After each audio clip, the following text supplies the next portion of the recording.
So we have a story out of Bremerton, Washington, you know, one of our favorite states in the United States. It seems like we have a lot of white supremacists that live up there in Washington state, because every time we look up, there's something going on against black people up there. So you have a white supremacist that was arrested and charged with a hate crime for stalking a black man and calling him the N-word and almost striking him with his vehicle. So this white supremacist's name is Christopher Michael Humphrey. He was 42.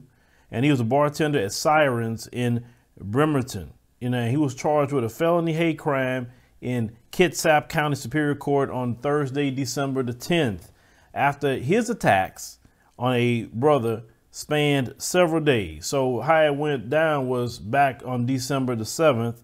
The person reporting the attacks, you know, detailed to police what they had stated suffered at the hands of this white supremacist over the several few days. Now, the brother in question said the problem started when him and a manager went to the Sirens bar. And then when the brother went up there to give his ID, this white supremacist looked at his ID, threw it back at him, and called him an N-word.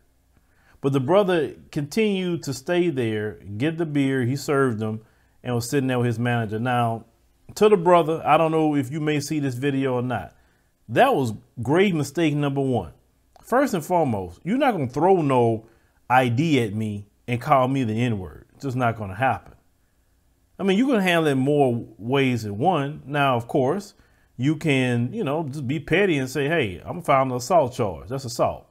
You can do that. Definitely, for sure, you leave. You don't let that fool give you anything. That fool could have poisoned you. Why would you take anything from that white supremacist? The moment you show your white supremacist horns to me, I'm not trying to be around you for your safety, not mine.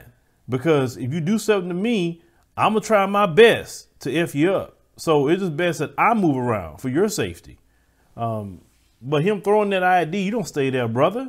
I don't understand that.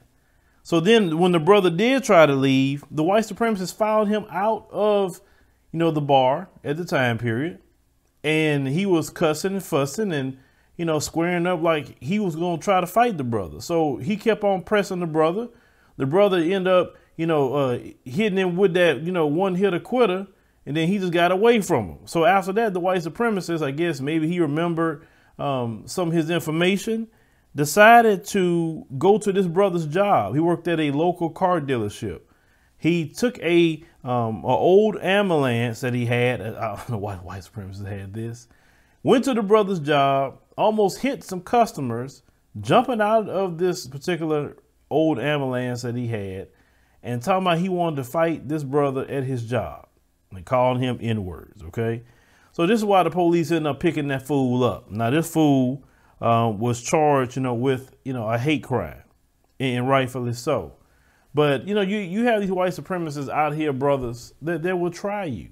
Now, you know my motto about states like Washington, Oregon, places like that don't have a high black population at all. I told you, in those places like that, and it's not just those states, of course, it's many others, but anytime they feel that our numbers are extremely low, they get more bold with you. You understand?